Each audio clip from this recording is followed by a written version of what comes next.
Hi, I'm Mark Fiali, and welcome to LAB415's Spotlight on Unveiling the Truth, the Myths and Realities of CTV or Streaming TV. We use these spotlights to bring clarity to hot topics by inviting industry experts, startup founders, and marketing leaders to talk about their story and all things growth.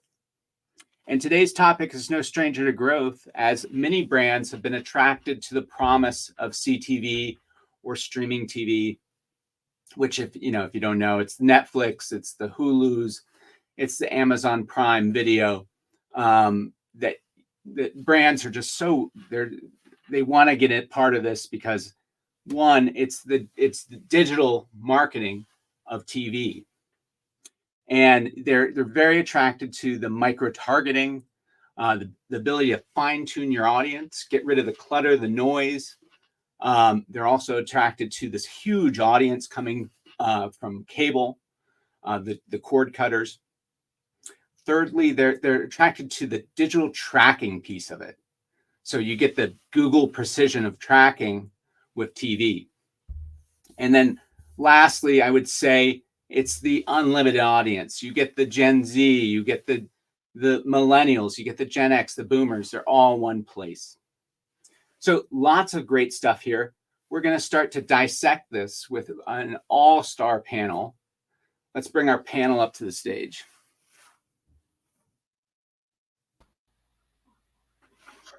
All right, so let me just do some quick introductions and we'll go into backgrounds. First, Liz DeAngelis. She's the SVP, and I think that's a promotion, of digital strategy at Media.Monks.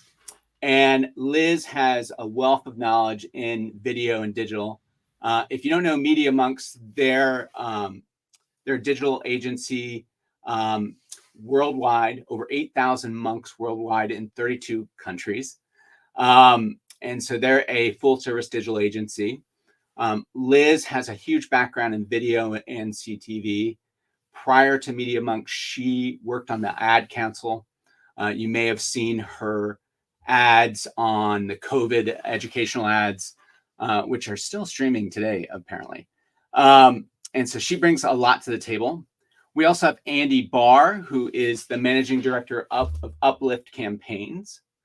And Andy, Uplift is a political consulting firm for progressive issues and candidates. And they really focus on the performance side of marketing, the paid social, also the video and YouTube and so forth. And so Andy has a lot of credits here as well. And then last but not least, we have Susan Rowe, who I've worked with for years. She helped usher in TV at The Real Real when I worked there.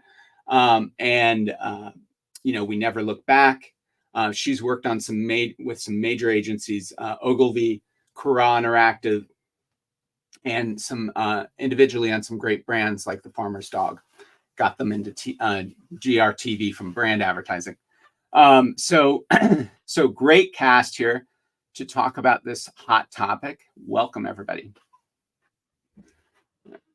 So just want to, let's go around the room, just some little backgrounds and some of your experience with CTV.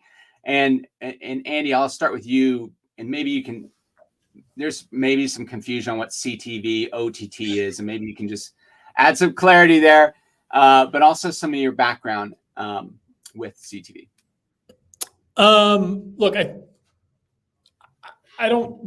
have a hard time defining it myself. I mean, like the industry sort of like moves the barrier on this all the time. I mean, a good example is today where like Comcast is announcing a bundle with like, Comcast subscribers can get Peacock and Apple TV and all sorts of stuff. And like how all that's going to work, like where that gets bought through, whether like it is all sort of blending. So like our view as an agency is everything is coming together, and like the idea that like one thing is one thing and one thing is another is a little weird.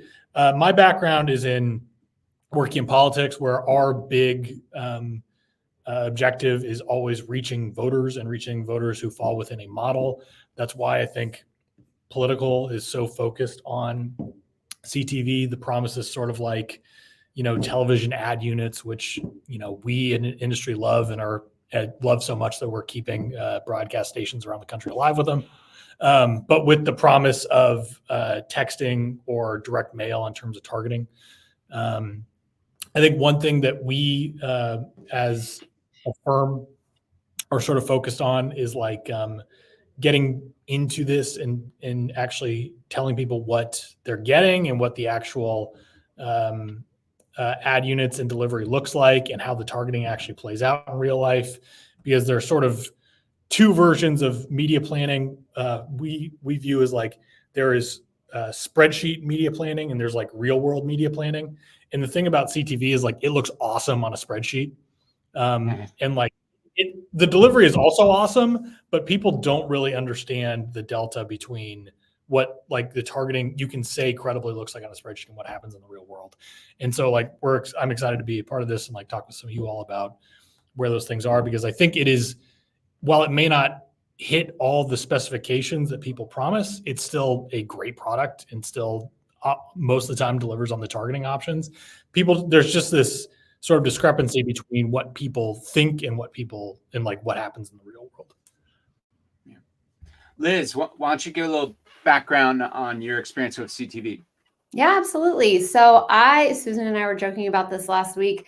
I mean, I remember when our TV buyers used to come to me as a digital planner and say, hey, we secured some added value with digital video through our, linear TV buys. And so I think, seeing that real transition of people, thinking linear TV first to really thinking digital video first, whether that is, programmatic online video or moving to this whole world of OTT. I'm on a new sort of hot take campaign. I think we all call it CTV because it's more fun to say, but OTT I think actually encompasses more of what we're talking about. So I'm preaching that internally.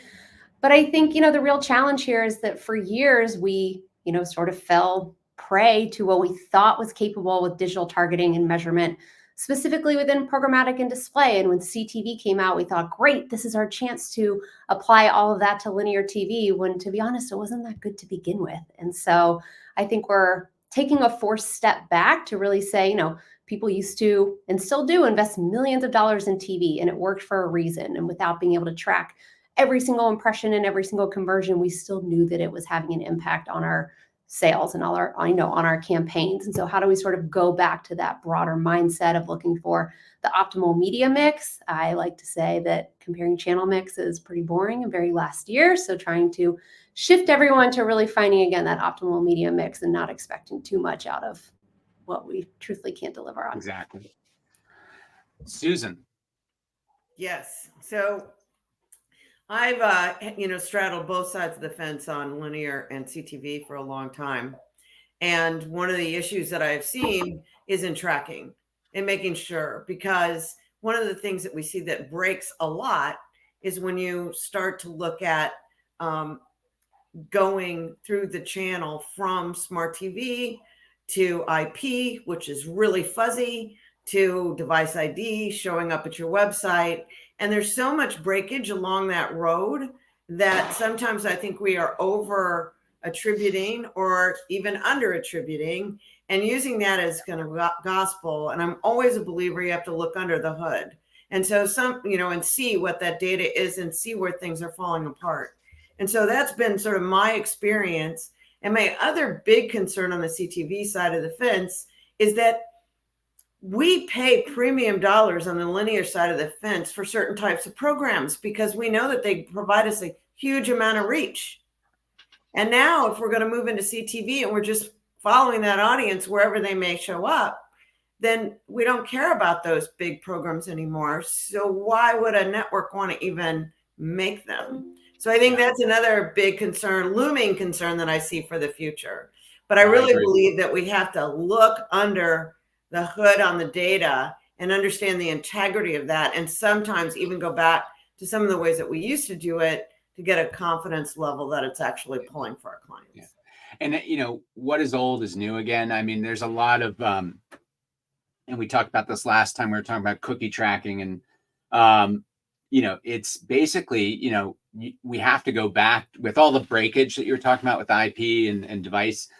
It's almost like you're going back to media mix modeling, to understand, if something actually had an impact. And then, to Liz's point on it's not about comparing channels. This is, I think most of the conversations we get in with brands is like, hey, you can't just do Google.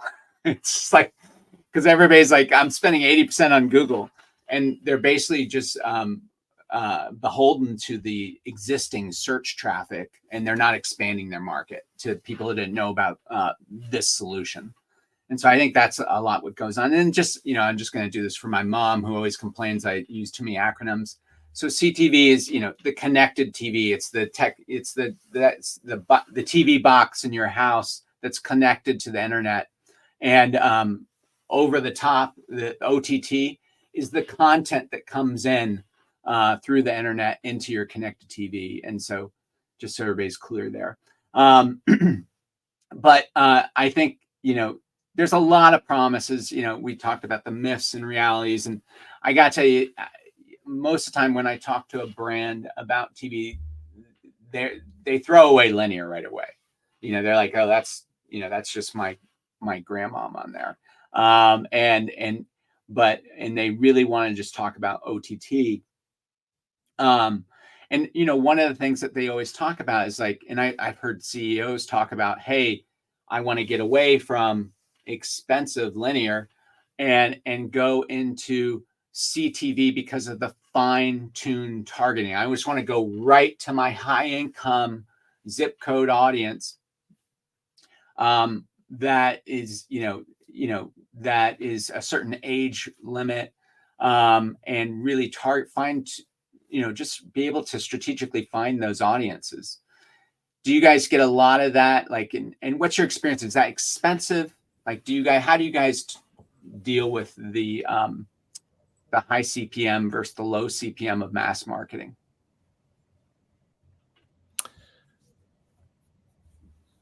I mean, I operate in a general election period where the CPMs are always high. So I'm like the wrong person to ask about this.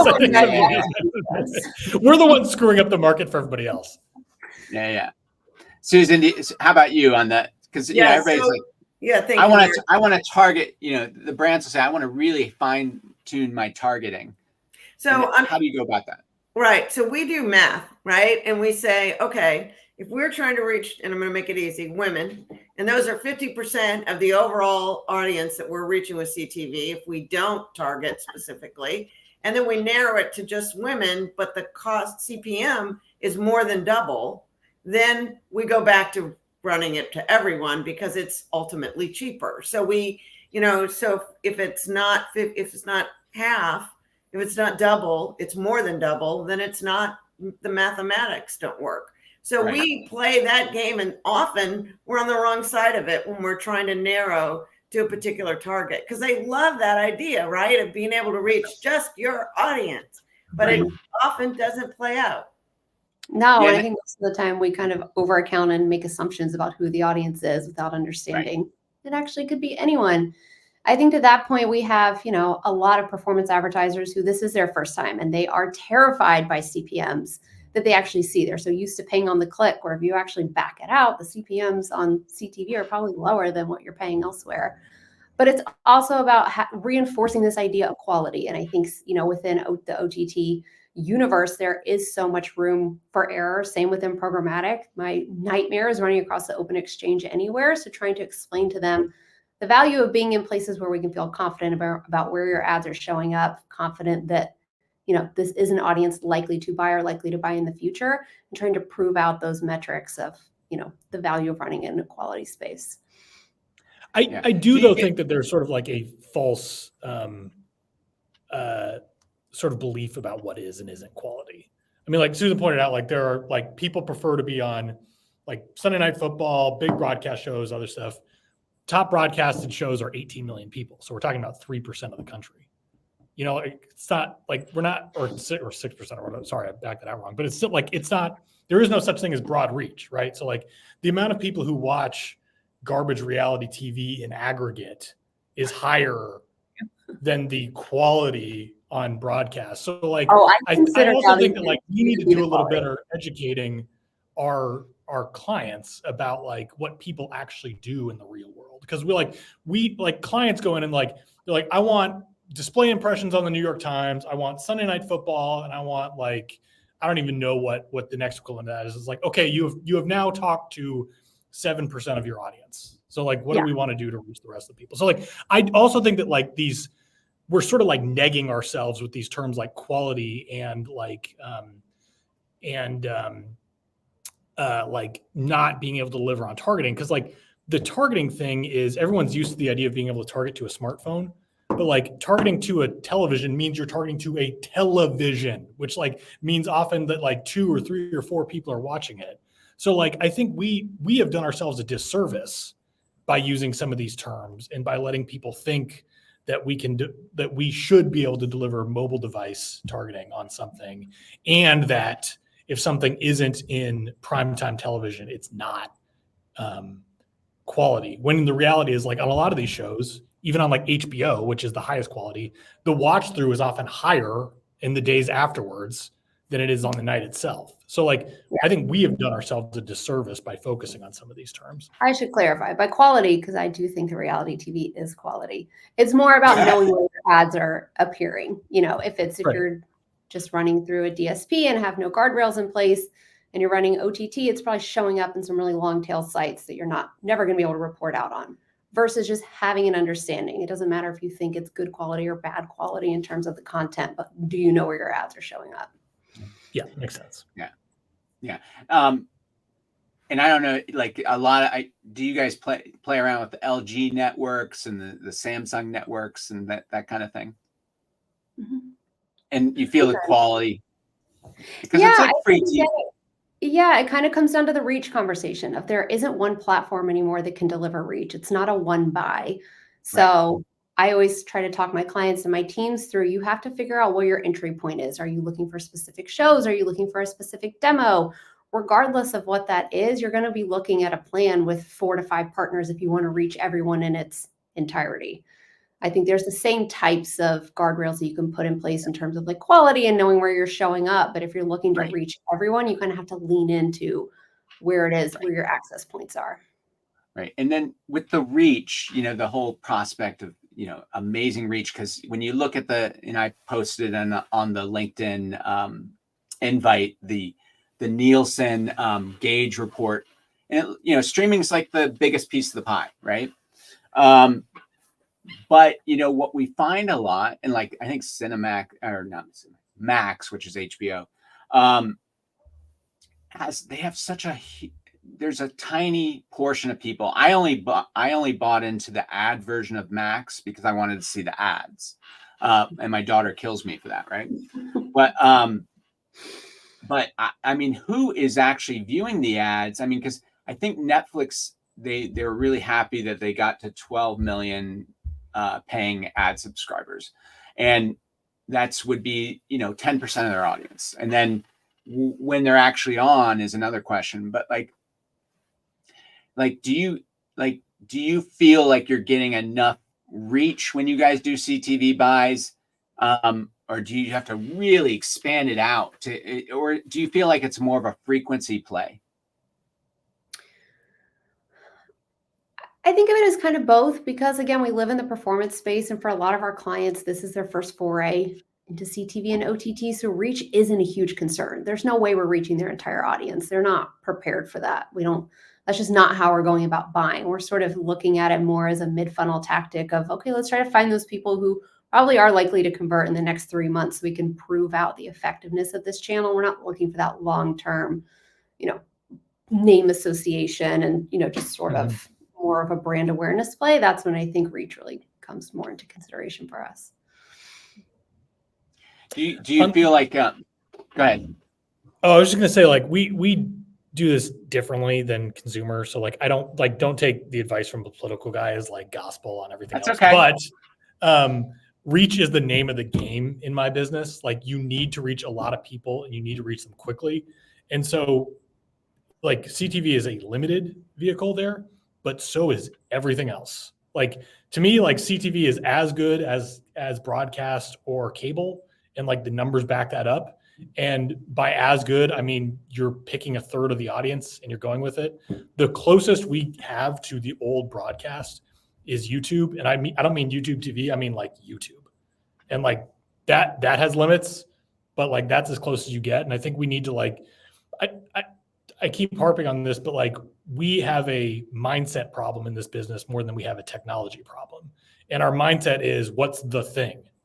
And there is no thing, and there's never going to be a thing again. So like, I think is like, yes, CTV is limited, but like there's never going to be a replacement for like the 1960s and everyone's watching MASH, you know, or sorry, 70s, my bad. But like, my point is like, that's never coming back, and it's been gone for a long time. So criticizing CTV because it can't hit reach is like that's everything, you know? Right.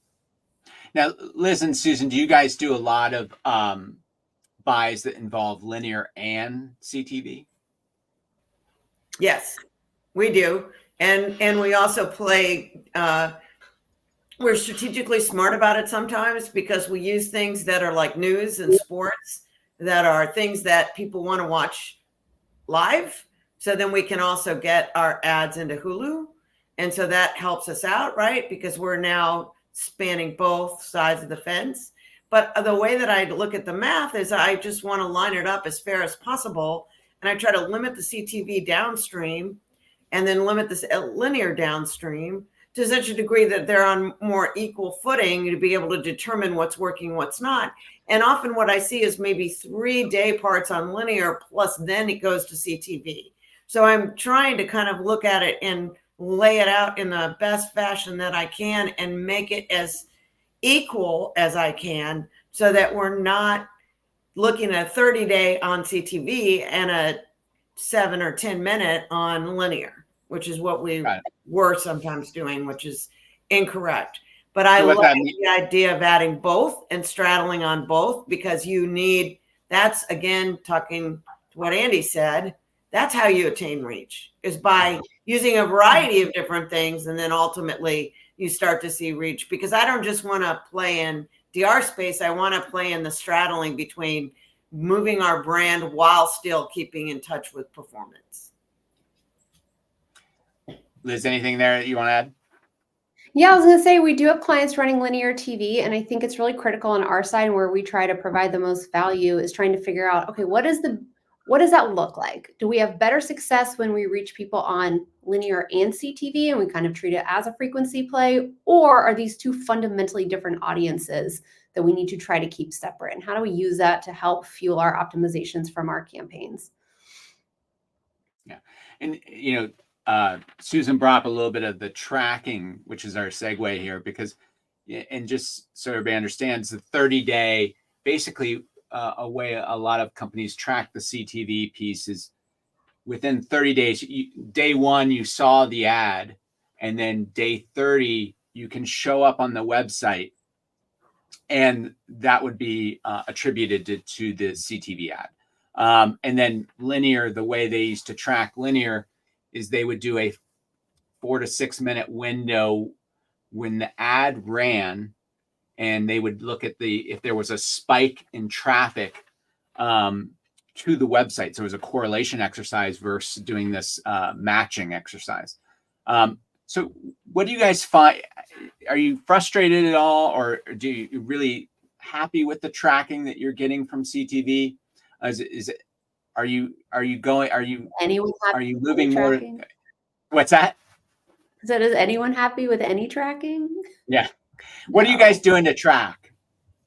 So I actually really like the old, legacy TV model of looking at spikes. Of course, we can't do it on the 4 to 6 minute, but actually setting it up as an incrementality test. Ideally, we pick, work with them to identify the exposed and control states and run it for 3 months and make sure that we actually feel confident in that lift to say, okay, yes, this is having a positive impact. Yeah. Do you guys use a lot of surveys as well? Not really. We do have a cookieless MTA offering, and we do have some clients that are investing in MMM. Again, I think to that point, it's hard if you're just starting out in CTV because the timeline to report out takes so long, and you kind of need that historical investment. Yeah. And then I sort of think as this stuff gets more. Sorry, go ahead, Mark. Well, I was going to say, because with YouTube, they do have the ability to do that survey to say, did you see this ad? And they say, did you see any of these other ads as well that didn't actually run? and they try to figure out if there was any kind of awareness that picked up. I'm wondering, do you guys use that kind of? We do. And like, you know, I think it's valid. At the same time, like, you always have, with all surveys, you sort of need to think about the entire funnel.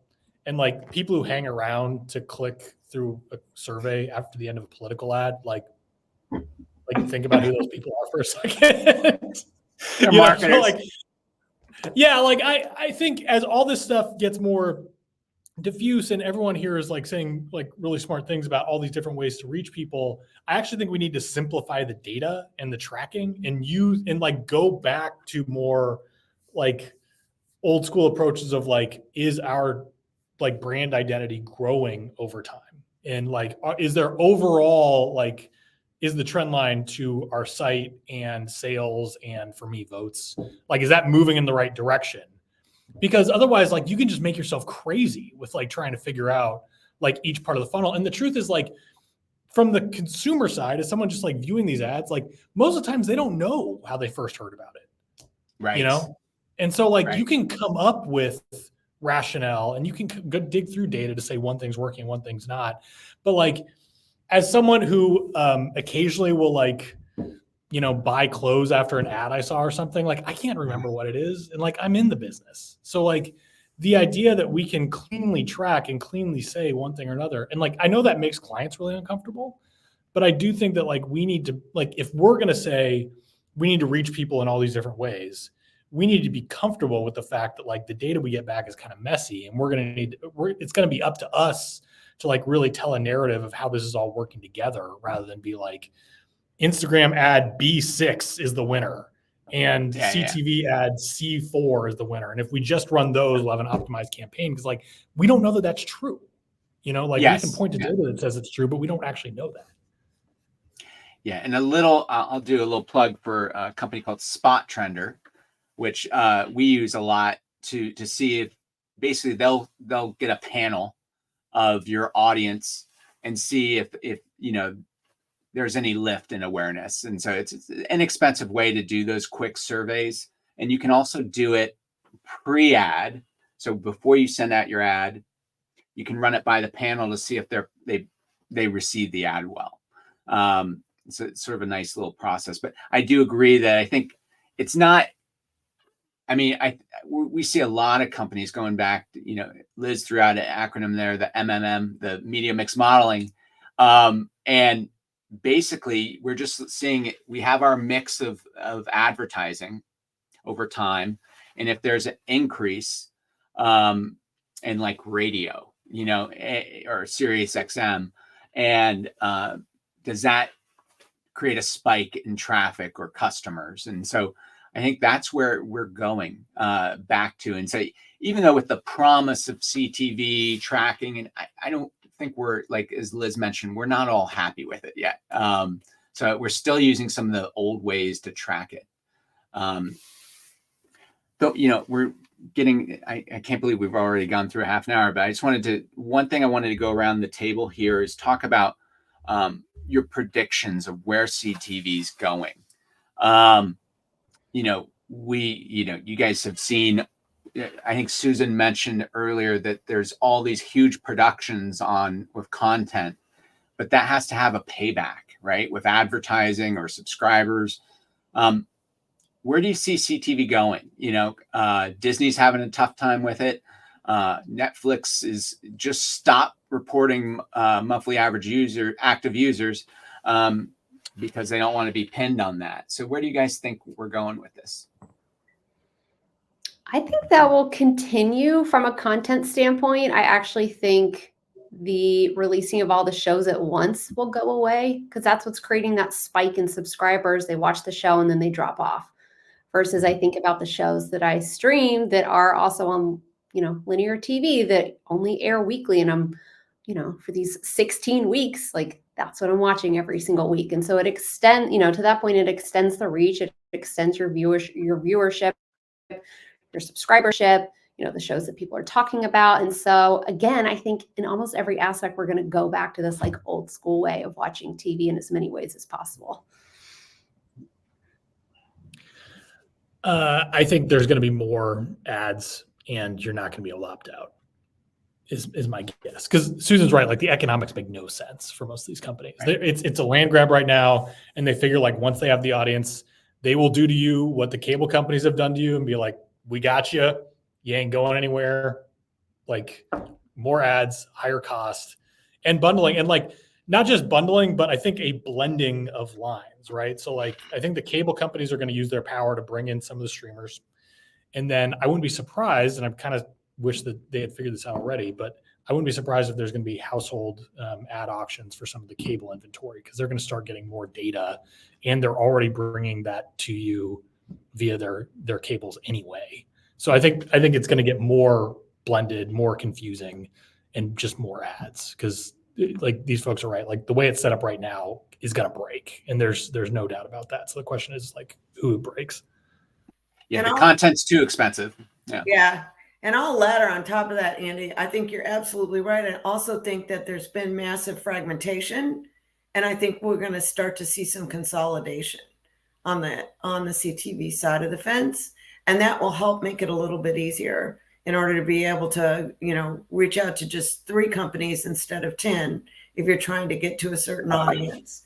And so I think that would be helpful, because there's got to be a way for us to be able to buy in a marketplace that just makes it a little bit easier than it is right now. And I also think that we're going to struggle for a while on the back end in terms of the accuracy of being able to determine what CTV was able to bring to the table. And so to Mark's point, I think, kind of in summary on that whole idea is that we may have to step back and start using some of our older tools that we used, like econometric modeling, in order to be able to get a sense of what's performing and what's not.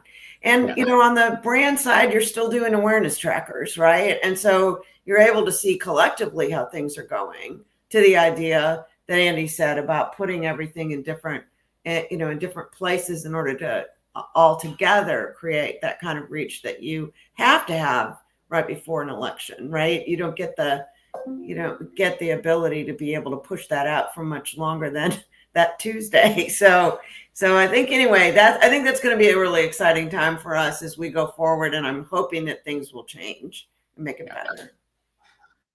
And I also think, with this Chrome, everybody's talking about the Chrome cookie issue that's coming up, and I think they pushed that out.